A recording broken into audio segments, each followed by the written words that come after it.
Welcome to Chanel's Reality. I'm Chanel, and this is my reality. I hope everyone is doing well today. I'm doing well. I want to come on here and talk to you guys for a little bit about Beyonce and Jayz and how I do think that all of their things are going to come to... Listen, I think that whatever they've done in the dark is certainly going to come to the light. And I don't think it's going to be that far from, where we are right now. I don't know, but we'll see. They apparently have a few extra kids they don't want people to know about. According to, these YouTube streets, child. Some of these YouTube streets has been saying that Beyonce and them, they allegedly Jay-Z got, a son and a daughter somewhere. Hold on one second.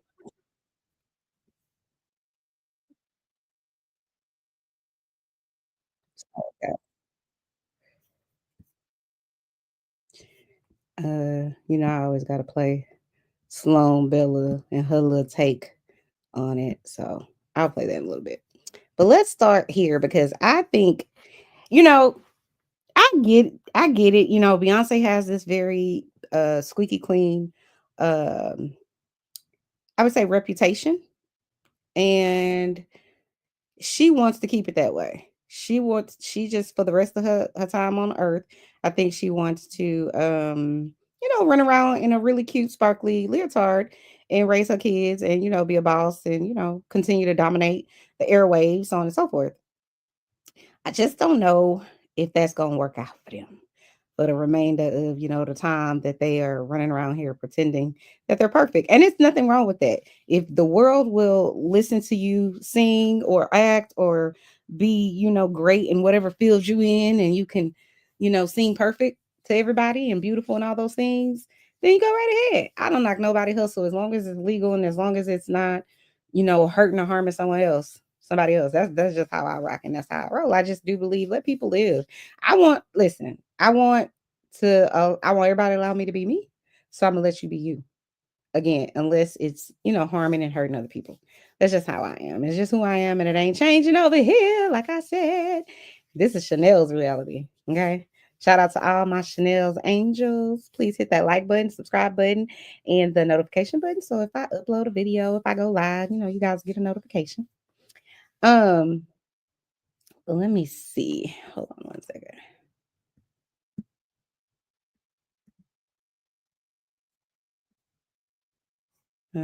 Okay. All right, let's see. I just want to see where I am in the video for Sloan Bella. Let's see. Okay. Let's see.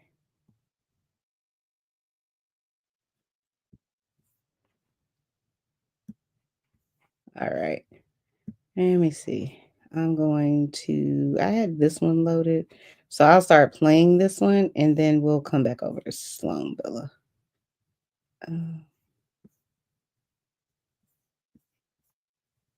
Y'all, if Jay-Z thought that his alleged son, Ramir, was the only seed problem he has to deal with, wait until he hears that his daughter, Letitia Macer, has also allegedly been singing like a bird like she did before. Has multiple sclerosis. I've been hearing that Jay-Z was my father all my life. There's no way that he can deny anything, especially when people were there that know him. And he was there. He just looked at me and he was like, Dad, Dave, just in my living room. He was talking to my mom. I was going to leave it alone. They brought me one of those ancestry tests.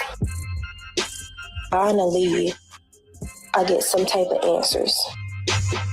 He knows that I exist. Now, word on the street is that T is crashing out because Jay-Z has cut all ties with her and has abandoned her and her mother, who is currently in a wheelchair. Child, last I checked, T had to sign an NDA to prevent her from saying anything about Jay-Z. And there were also reports that he bought her a house. So I don't know if she's talking because the money has stopped coming in. So how about we just get right into it? So Letitia first claimed that she was Jay-Z's daughter on an expose on Instagram in 2020, where she was like, I've been quiet for far too long. Join me as I tell you my story of living in the shadows of being Jay-Z's daughter in a city where everyone knew he was my father. But I kept it all together, raising 4 kids, including a set of twins, while going to school full-time, working 2 jobs at the prison and the hospital. Apparently, Letitia was born in 1990 after her mother, Lisa, had been introduced to Jay-Z through Lisa's sister, and the two immediately began a romantic relationship. The sister even wrote about the encounter on Facebook saying, I know the story from start to finish. I hooked your mother and father up years ago. Jay asked me who she was when I lived on 500 side Greenwood Ave. We chilled in that apartment so many times. We laughed, drank, smoked, played cards, and some more stuff. Lisa and I have talked about this for years. She also continued and said that after Lisa got pregnant, they actually tried to reach Jay. In her words, I remember when Lisa came to my house on Bradley Ave in Cambridge, Maryland, and we, Lisa and I, called Rockefeller, and we was trying to contact Jay to tell him about Tisha. And the exact words from the man was, do you know how many women call here daily and say, Jay-Z, they baby daddy? My hand to God. So as Gloria Jean Turner would say, what's done in the dark will come to light one day. This is them days. See, when she first came out with the story, Letitia emphasized that her motivation was not fame or financial gain, but rather a need for closure and understanding of her identity. But there were reports that Jay actually stepped up and even bought Letitia a house. But T reportedly signed an NDA agreement before accepting the keys to the house. One of Jay's old friends, Oshino, actually confirmed the allegations and said in 2022 that Jay-Z purchased the house for Letitia in Cambridge, Maryland, and that he paid her bills, but allegedly doesn't allow her to put pictures of him around the house as a part of their deal. Well, what I'm hearing now is that Jay-Z isn't coming through for T like he used to, and she allegedly feels deeply frustrated, especially now that her mom needs all the help she can get. And you know what? The same old friend is also the one who spilled that Jay-Z has been having a distant relationship with Letitia and does not take care of her like he is supposed to. Well, I think it's this. Her mom's sick in a wheelchair. I mean, like, my thing is, if it's a possibility to somebody my kid and I've got $1 billion, even if I got 20 million, come on, let's go take this, find out. I mean, and you're rich now if you are. This is simple. Like, if I got a wife that don't understand that, she can roll. You know what I mean? Like, I mean, so I don't understand. Like, that's the difference. The way I think about my kids and how somebody else thinks. Notice how Oshino said that if he had a wife who couldn't understand that he needs to take care of his child, she can roll. Honey, people have said that Beyonce is the one keeping Jay-Z from his daughter, and they can totally see how that's possible given how she treats her half-siblings. Now, you all know that Beyonce's first half-sibling is Coy, who her father had with Takoya Branscombe, who actually spoke about how she met Matthew and said that she met him when she was a dancer, and at the time, Matthew treated her like the love of his life during their affair. But that changed when he learned she was pregnant with Coy, after which he left her. And he didn't just leave her, by the way. Matthew even had the audacity to deny that the child was his until a DNA test proved otherwise. When you told Matthew Knowles that you were pregnant with his child, how did he react? Very.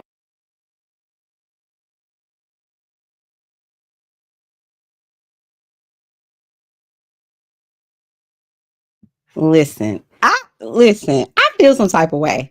I do. I feel some type of way because Beyonce and Jay-Z, well, I don't know if Jay-Z has other siblings outside of his brother. He might, because, you know, a lot of these celebrities be having siblings. We don't never even see them anywhere. So they clearly either have a really, you know, close private relationship or extremely private, and they don't want no parts of the limelight type of scenario.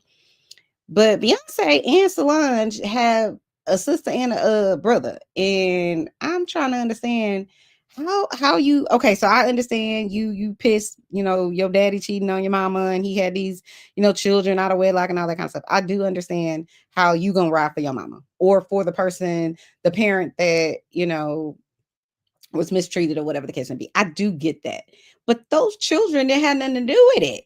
Like those kids wasn't even born. They wasn't even here yet. So I don't understand like why you got beef with them.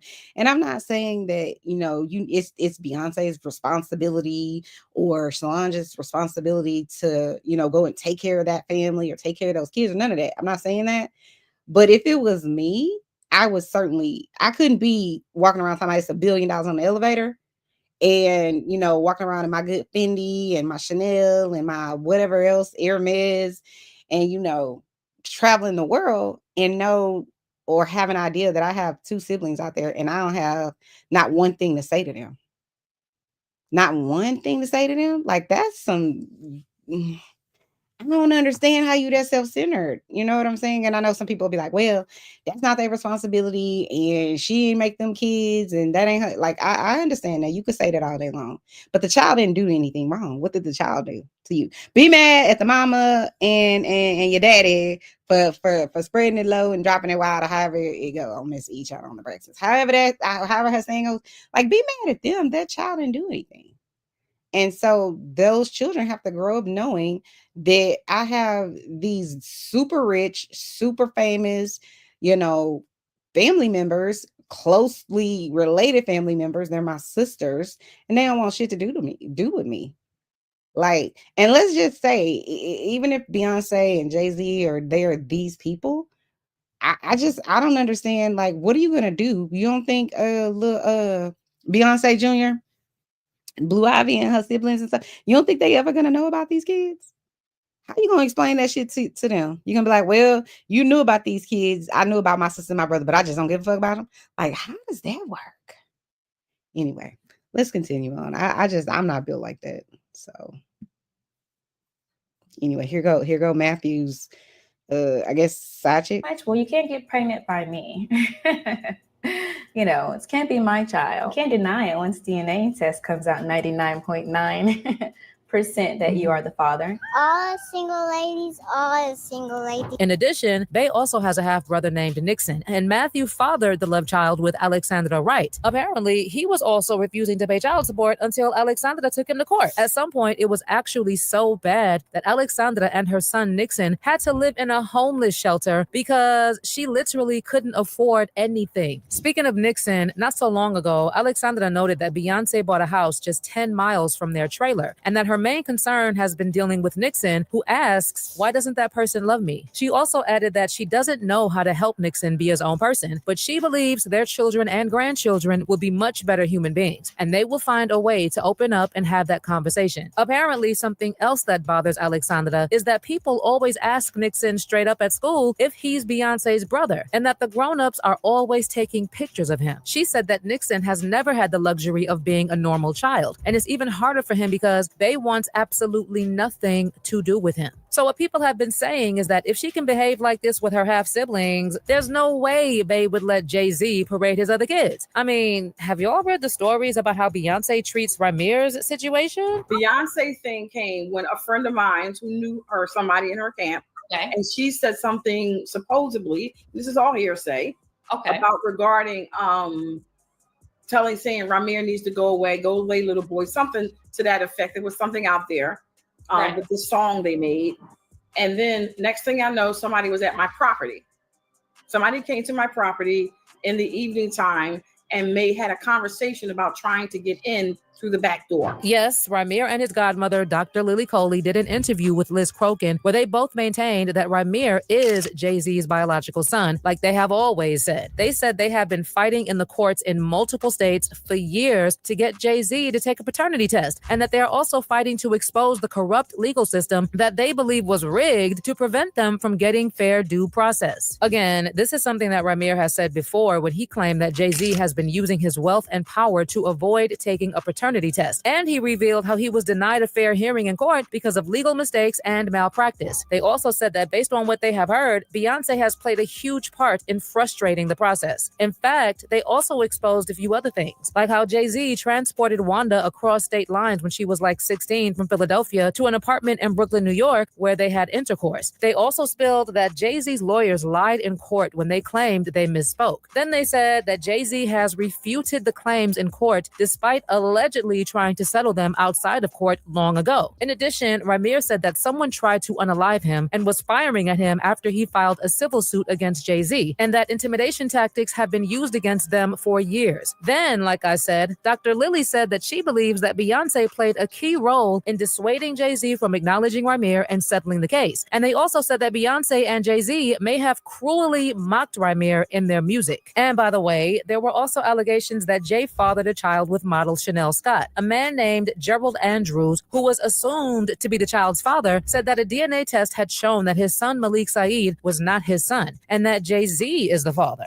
But representatives for Jay-Z denied the allegations once again, saying there is no truth to these ridiculous rumors. People should be ashamed for using this kind of story and exploiting a child for publicity and ratings. Allegedly, Bey has also made sure that this story is swept under the rug. Anywho, one thing Oshino said is that if someone doesn't love their daughter, the wife is stupid to think that he loves them. And he also said that if Jay isn't proud of his daughter in front of the whole world, then she definitely feels some kind of way, regardless of what he may have provided for her in the past. If you ain't if you ain't proud of your daughter in front of the whole world, how did that make your daughter feel? Yeah. Like, and if a mother don't love their daughter, they definitely don't love you. You know what I mean? Now, like I said, T had to sign an NDA that prevented her from saying anything about Jay-Z. And Ramir even said that they did have conversations about doing a test together, and he doesn't know what happened, but the communication just stopped. Have you ever contacted the girl who claims to be Jay-Z's daughter? Because I think that lady suggested to you, the podcast host, she said that you could perhaps source DNA from her and do a test that way. Was that ever pursued? Yes, I actually talked to her a couple times. Lakeisha, I actually was talking to her a couple years ago. Everything was seeming great, we was communicating, and then the communication just stopped. I don't know what happened. I can't speak on her behalf, but whatever happened, the communication stopped. But we was talking.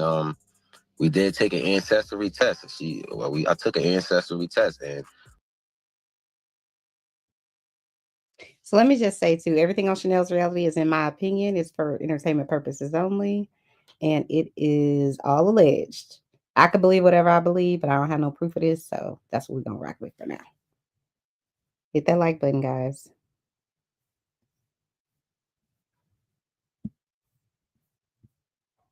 whatever happened with it, I sent it back, sent all the results back, and we never got anything. I did put that in one of my interviews from Ancestry.com, so I did take a test with Lakeisha. I don't know what happened with it or where it's at, but this is something I did, and I'm not, everything I'm telling you guys is the truth. I can get on a lie detector test and you guys, anything you want me to do, but I don't know why she stopped talking to me. She just did, so.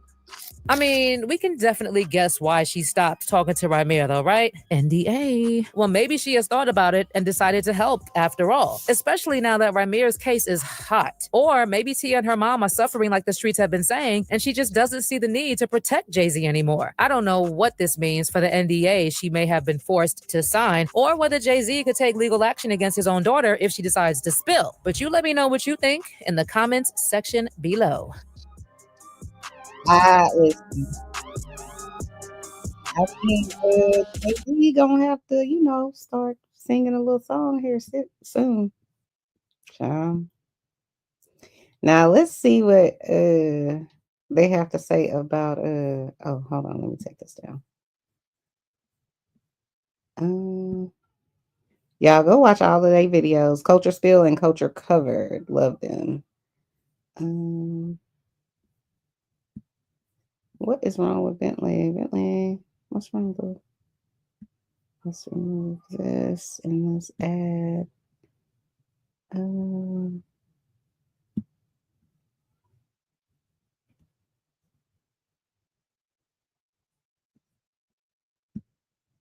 Let's see. These people was trying to play MC Hammer, but playing with these.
He was clowning Hammer for losing his fortune and referencing Hammer's past financial troubles. Hammer filed for bankruptcy in 1990. Let's start over, guys. I didn't realize I didn't share my screen. Yeah, I know I've heard that before. I didn't think I was the first one to say it. I guess, you know, when I say things, like I think people believe me so much that they take it a different way. It's not like, it's not rap anymore at that point.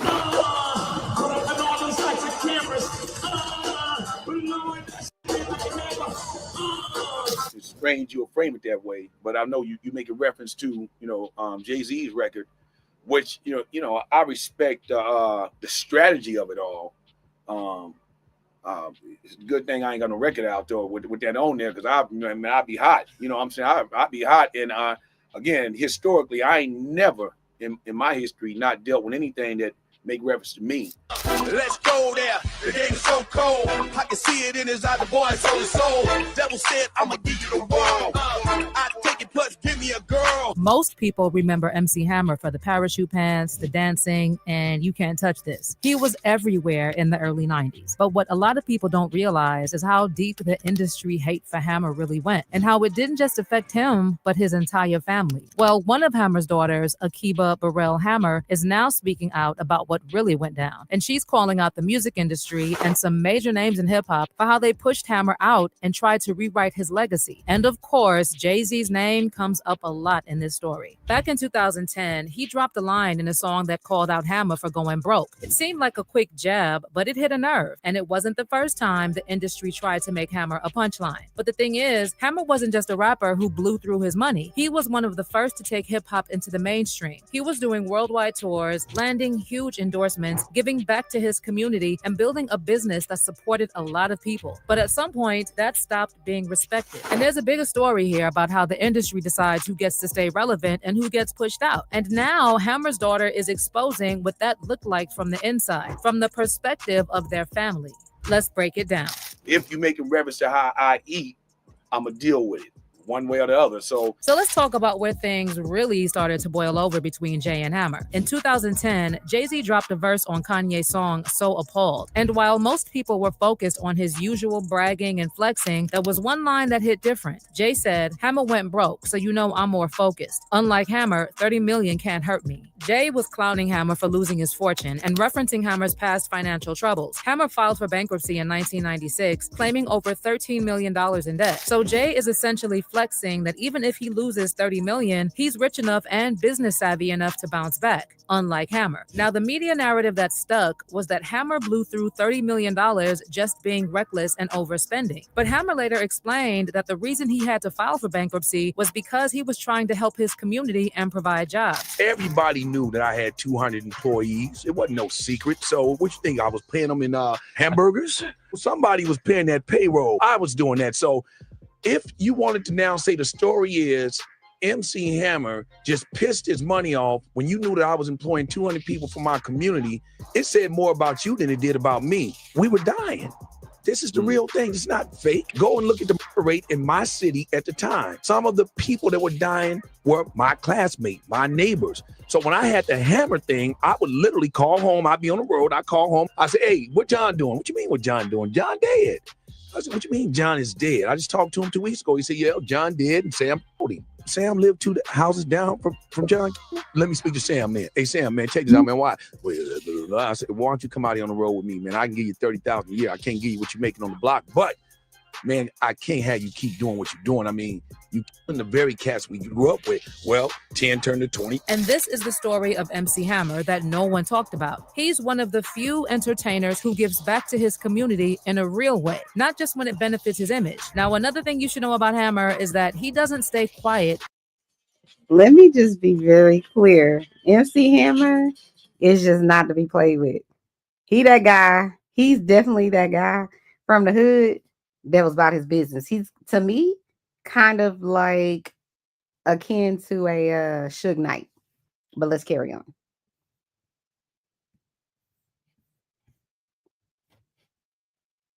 when someone disrespects his legacy. So just days after Jay-Z dropped that line on So Appalled, Hammer was calling Jay out and saying he crossed the line. And he wasn't just mad about the joke, he saw it as part of a bigger pattern. Like, why is it always easy for the industry to clown his financial laws, but not talk about the ways he changed the game and tried to help his people? Y'all know what this is, and you know how I get down. Now, I'm supposed to tell you your thing is over with. And you're going to come out here, and I want you to be right here with me. I'm not hiding. But then Hammer went a step further. He dropped a whole diss track, Better Run Run, and in the video, he portrayed Jay-Z as someone working with the devil, literally. Let's go there. The game is so cold. I can see it in his eye, the boy's on his soul. Devil said, I'ma give you the world. I take it, plus give me a girl. Mr. Devil, can you give me a sign? He said, throw the rock up. That's one of mine. Let's go. And let's talk about the lyrics to Better Run Run. Hammer raps, I could see it in his eyes. The boy sold his soul. Devil said, I'm gonna give you the world. I'll take it. Plus give me a girl. Mr. Devil, can you give me a sign? He said, throw the rock up. That's one of mine. Here, Hammer is implying that Jay-Z's famous diamond-shaped rock sign is basically a version of the Masonic hand sign or the triangle/pyramid symbol. And then there's also the visual symbolism in the video. A Jay-Z lookalike is running through a forest, hunted like prey by someone in a demon mask. It's giving Illuminati/Bohemian Grove vibes. But you know what's even a bigger deal than this video? It's the fact that Jay-Z didn't respond to this.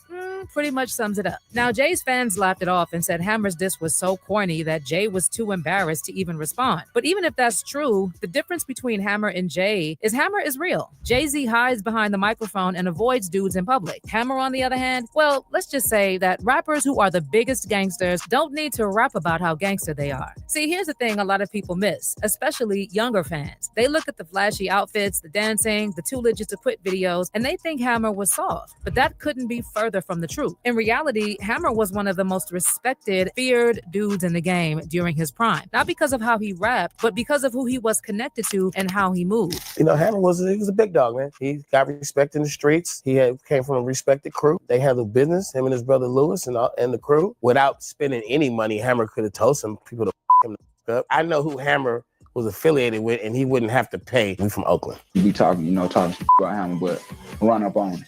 Hammer beat you. I bet he'll beat your mom. Run up on Hammer. That goddamn MC Hammer, very serious about beef. Oh, you gonna talk about my dancing pants?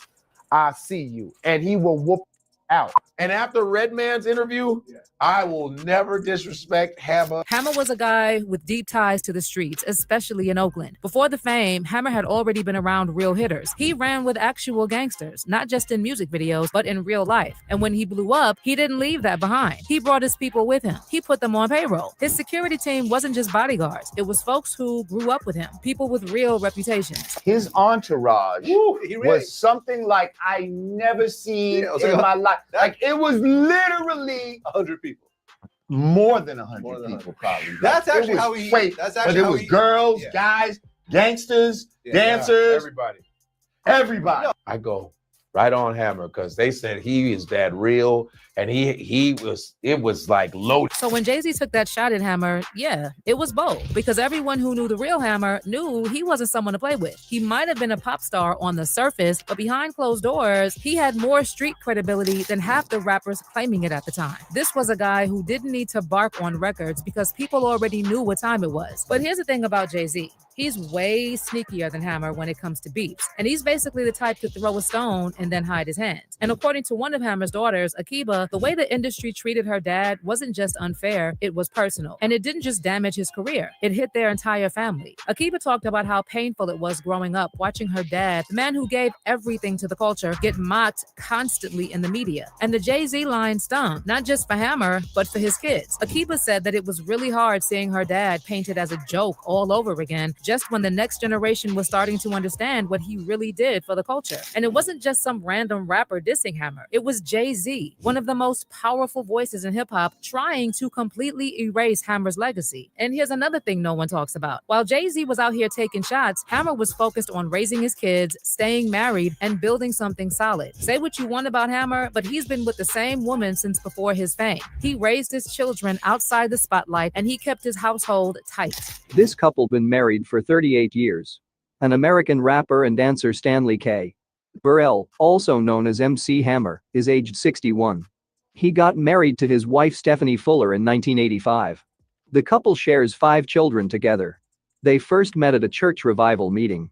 And still now are still together and happy. Now, as for Jay-Z, well, we all know that story. You've got cheating scandals, confirmed infidelity, rumors about multiple secret love children, his longtime friendships with Diddy and R. Kelly, and then there's also the history of Jay talking to young women like Aaliyah and Foxy Brown. So when you look at it from the outside, one man gets laughed at for falling off financially while helping his community and staying loyal to his family. The other one gets praised as a mogul and as an example of Black excellence, while cheating on his wife and teaming up with people who exploit his community. And if you ask Hammer's daughter, the industry got it backwards. As one fan put it, for a child, Hammer's such a proper inspiration. Not like we know who. Honorable man, a man America can be proud of. Not one who needs locking up until they are proven to be safe around women and children. Bless. And someone else wrote, it's effed up they even trying to talk ish on Hammer for being broke. Because the only reason he was broke is because he gave jobs to hundreds of people that he didn't even need. He gave all his people in the hood.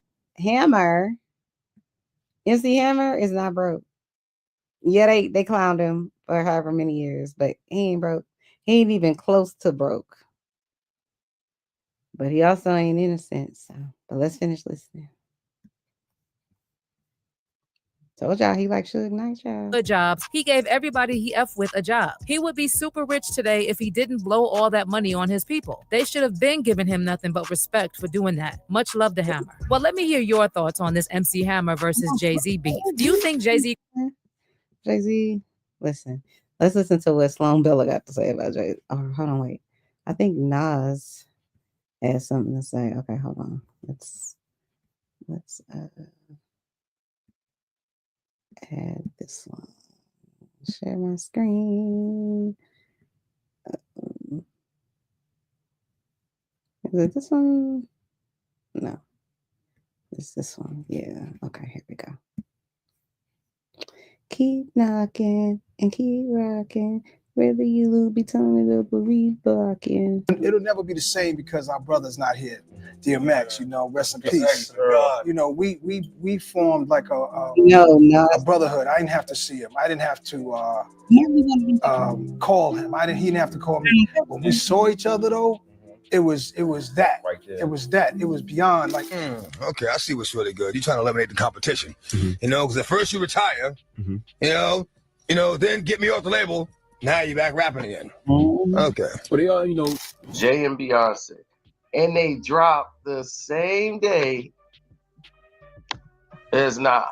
After Nas have some type of glitch problem where TODO wouldn't release his album for at least 24 hours. Nas is finally saying what so many people in the industry have been hinting at for years, that Jay-Z and Beyonce aren't just competitive, they're ruthless. And Nas is now calling out how both of them have gone out of their way to undermine their peers when they feel threatened, including DMX. It's no secret that DMX and Jay-Z had tension, but behind the scenes, it was worse than people thought. DMX even exposed how Jay sabotaged the release of his 6th album, all because Jay didn't want to compete. And by delaying that album, Jay cut off DMX's momentum, knowing fully well that X was still one of the few rappers who could outsell him at the time. Now, fast forward a few years, and Nas says Jay-Z and Beyonce pulled the exact same move on him. When Nas released his highly anticipated album, Nasir, produced by Kanye West, it was supposed to be a major comeback moment. But just one day after Nasir dropped, Jay-Z and Beyonce launched a surprise album of their own, Everything Is Love, complete with a pre-recorded music video shot in Paris. We all know you don't accidentally release an entire visual album the day after one of your oldest rivals drops his first major project in years. And Nas saw through it because this wasn't a one-time thing. It's been a pattern with Jay-Z for years. The craziest part is that Nas wasn't even trying to beef. He had moved past all that. But the Carters clearly hadn't. Whether it was jealousy, insecurity, or just straight up pettiness, Nas is now exposing how Jay sabotaged everyone he saw as competition, while at the same time hiding behind his wife's image and her fandom. We work around the same time, and then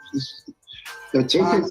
They said Stillmatic came out December 18th. They said Jay released Unplugged. Then they said Street Disciple November 30th.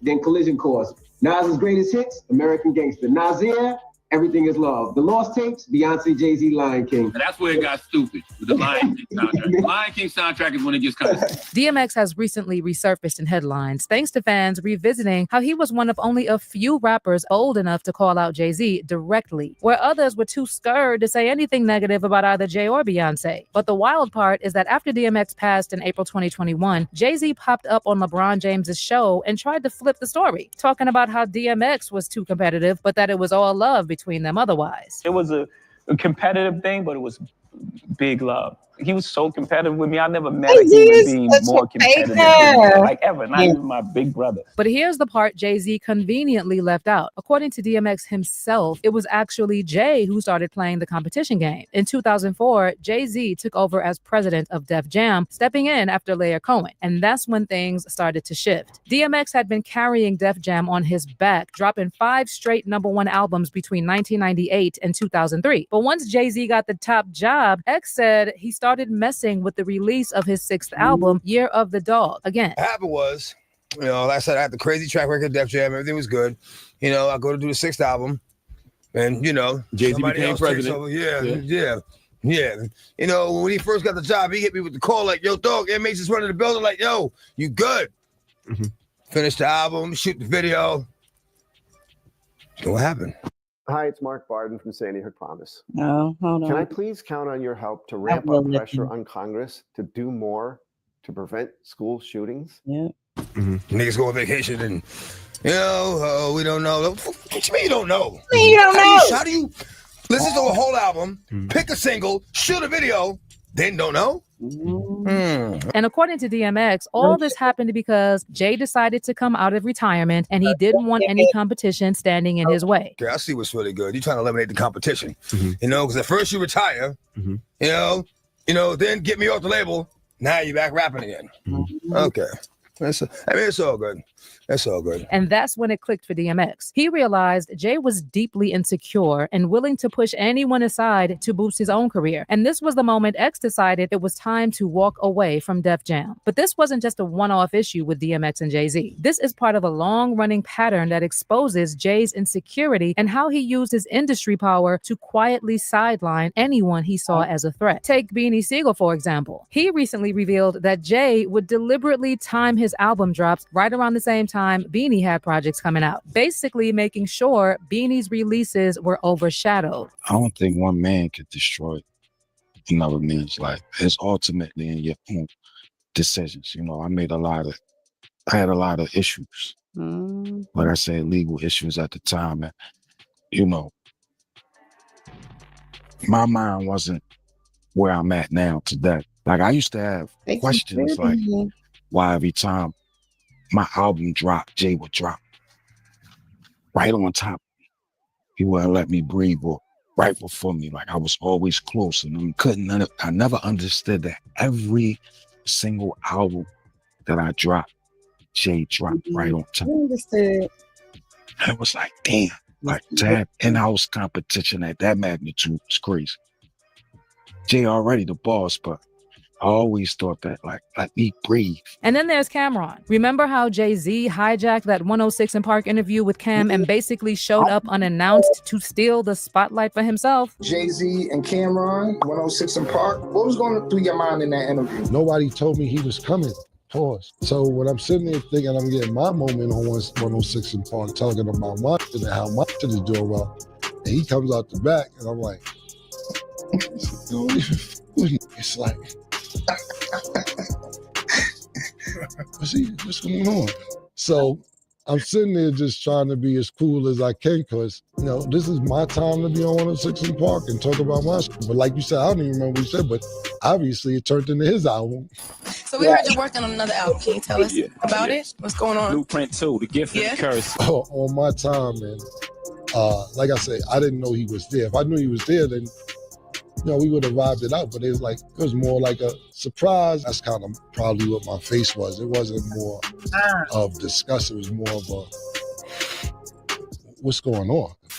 Jay-Z never wanted another artist to get ahead of him. But instead of going toe-to-toe lyrically, he pulled these sneaky moves to make sure no one could rise too close to his level. All right, now let's circle back to Nas, because he knows better than anyone how shady Jay-Z can be when he feels threatened. Jay-Z has a long history of trying to steal the spotlight from Nas by dropping projects around the same time, almost like clockwork. When Nas dropped Stillmatic in December 2001, a major comeback album, Jay released his MTV Unplugged performance just a week later to pull focus. In 2004, Nas dropped Street's Disciple, and right on cue, Jay teamed up with Linkin Park for Collision Course. Then in 2007, Nas put out Greatest Hits, and Jay dropped American Gangster just days later. But it didn't stop there. In 2018, Nas finally dropped his highly anticipated Kanye-produced album Nasir, and within 24 hours, Jay and Beyonce surprise released Everything Is Love, complete with a slick music video for Apeshit filmed at the Louvre Museum in Paris. And even more recently, when Nas dropped The Lost Tapes 2, just days later, Beyonce and Jay-Z's Lion King, The Gift Project, hit streaming platforms. There's simply no way all of these are just coincidences, and Nas doesn't think so either. But there's another side to the story, and it has to do with how Nas exposed Jay-Z for using Beyonce's image to hide behind whenever he pulls these sneaky moves. And Nas has never been afraid to say what others in the industry tiptoe around. And one of the most explosive moments came years ago during his experience on Wendy Williams' radio show. Back then, Nas didn't just call out Jay-Z's shady business tactics. He went even deeper, exposing how Jay-Z deliberately stayed silent about R. Kelly despite knowing the disturbing rumors and allegations surrounding him. Nas directly accused Jay of ignoring all the red flags just so he could profit off their joint Best of Both Worlds project. Valentino giving me super style. That's not what I'm going to do. Yeah, I could have put up movies. I could have showed the R. Kelly video that everybody's talking about, made fun of it, and said, yo, Jay's hanging out.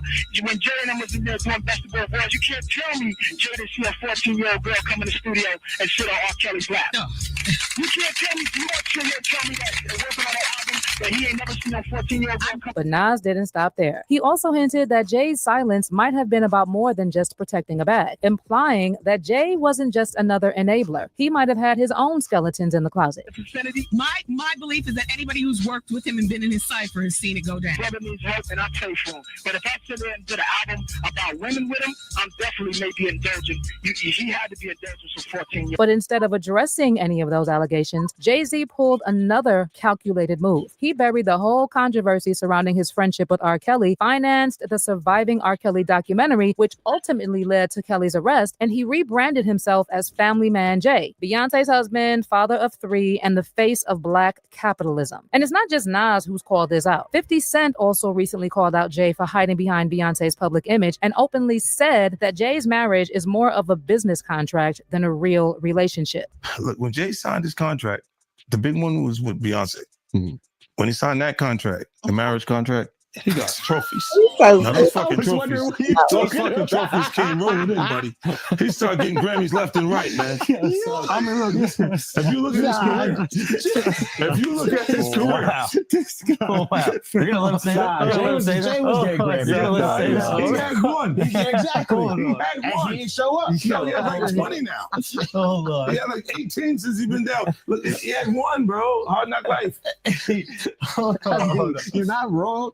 At the same time, he got them shits. He started drinking. His pictures with him fucking things to cup.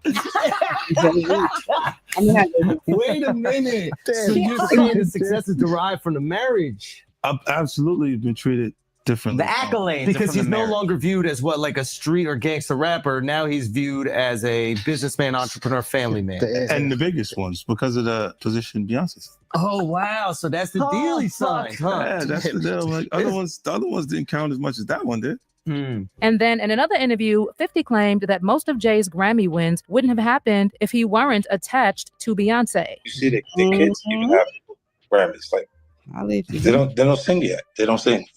Right. They don't rap yet. Right. And they already have Grammys and shit. So it's like they give them this trophy so we secure that they're coming. Right. And all of this ties back to DMX because X was one of the first artists who saw through Jay's moves and wasn't afraid to call him out. Just like Nas, DMX was vocal about how Jay-Z used his power at Def Jam not to uplift others, but to sideline potential threats. And both DMX and Nas made it clear they weren't going to kiss the ring just because Jay had industry connections. And that shared resistance is why there was a mutual respect between Nas and X. They were two of the only ones brave enough to break the silence and speak on Jay-Z's calculated manipulations. So when DMX passed, it hit Nas hard. Not because he lost a friend, but because he lost one of the few people in the industry who saw what was really going on and dared to speak on it. X and DMX were more than just colleagues and friends. They were truth tellers exposing the behind-the-scenes games that Jay-Z tried so hard to hide. From sabotaging albums to hiding behind Beyonce's image, Jay's shady industry moves run deep. But the question is, how much of this do fans really see or understand? What do you think about Jay's tactics when it comes to handling competition? Do you believe Nas and DMX crazy? Sure do. All right, let's just listen to what Sloan Billa. Let's see, do I still have Sloan Billa on here? I hope I didn't. Oh yeah, I do. Okay. Let's see. H-Town Vicious, H-Town Vicious. I'm so bow down, bitches. Hold on. And with that H, oh, coming down, come and get it on the ground. H. I can't remember. I don't know how to go. Let's see what Sloan Bella has to say. Connected to Clive Davis, connected to P. Diddy, and their body from being out of powerful energy to entice people who are watching, which is what these guys are doing. Now, having said that, I get Jay-Z connected to Clive Davis, connected to P. Diddy. And so there's a succession of things happening. Clive is old right now, so he's probably next in line, but I'm kind of shooting off with Chris Brown, and then I'm shooting off with Justin Bieber, and then I'm kind of going to MC Hammer. Like, it's happening. These people are being used on different levels to take other people's money, clean it, move things all about the country under the guise of their creative talents. Now, Jay-Z, this is going to come to a screeching halt. Screeching halt. Russell Simmons pops up in the conversation. Okay, in the conversation. So I have not heard head nor screeching halt. Move things all about the country under the guise of their creative talents. Now, Jay-Z, this is going to come to a screeching halt. Screeching halt. Russell Simmons pops up in the conversation. Okay, in the conversation. So I have not heard head nor tail of Russell Simmons. He pops right in right now for months. I mean, he went off somewhere and who the hell knows where he went. Those words, that hiding will come to play in the future months. We're going to see conversation from Russell Simmons. It's either behind the scenes, something that is going to bring about a change in how the public looks at Jay-Z. There's like all kinds of things going on. He has a target directed at him because people want him found out. Beyonce does as well. This is what they're doing. Changing the candle wax, upping the game, upping the ante. The energy is very, very odd, but this is what I feel. So it's 3 years, and then in the year 2036, it no longer exists. He is a expression of his former self. And that former self is contained in such a way that we don't recognize it, and it doesn't have the power that it wields right now. So we are in a long line of circumstances happening right now with a takedown, and it's just waiting for them to be taken down. And they've been promised otherwise. They have been promised otherwise. They, Jay-Z, Beyonce, all of the other ones I mentioned, but this is about Jay-Z. they are in the process. Now, what I am seeing is Jay-Z's beginning. Okay, so the succession of being unraveled in the next 3 years starts with a burglary of something. So Jay-Z is in the process of having some connection to missing burglarized items, and it's going to come up around him. That's the first marker. And I'm not sure what it is he steals. I don't know if this is a stolen song, a stolen item, a stolen car. I don't know what it is, but it is a burglary of something I have stolen, and now I'm being accused of taking this. And that is the beginning of it, because they will start nosing around with him. So there's like a lot of nosing around. It's in the theft of something. And by theft, I don't quite know what I mean by that, but it's by the theft of something. And when you... So listen, this video was over a year ago. So she said 3 years. So that was in 2020. Hold on, was it 2020? That can't be right. Hold on. Because somebody posted something in 2023. Oh no, they're talking about something else. But yeah, this was a year ago when Sloan Bella posted this. So let me see if I can. Yeah. So it says right here 1 year ago. So yeah, this was a year ago that she posted that. So we threw 2020. A year ago would have been August of 2024. So now we're in August. We're about to be in August of 2025. So 2026. What did Cat Williams say? He said it's up for all of them. P. Diddy, he said he don't care if it's P. Diddy, TD Jakes, any of them. Now I guess all this up for him. So listen, I'm just saying, Sloan Bella agrees. Yeah, she said it's going down. Meet her at the trap. No, she didn't say that. But anyway, thanks guys for tuning in to another episode of Chanel's Reality. I think I'm about to go make some chicken thighs, some boneless chicken thighs. And so I feel like I want barbecue chicken for some reason. Trying to figure out what I should eat with a barbecue chicken. But I think macaroni and cheese might be on the menu, and some fresh green beans. I'm not sure yet. And some grape Kool-Aid. See, I already made a meal. Anyway, guys, shout out to all my Chanel's Angels. Please comment below. Let me know what you guys think about Sloan Bella's prediction. Do you think that it's gonna be up for Jay-Z and Beyonce in a few years? Do you think that Beyonce needs to be Beyonce and Solange need to recognize they two siblings that their daddy had out of wedlock? And what do you guys think about their whole family? Like all of the people in their family, I'm talking about their Beyonce siblings and then Jay-Z's alleged side children, I guess is what you would call them. Which I think. Y'all think those are his side children? Y'all think all the stuff they just said about Jay-Z is true? I know some of it. We know he, was cheating on Beyonce. I mean, because he came on camera and said that she made her whole album about it, in my opinion. And then,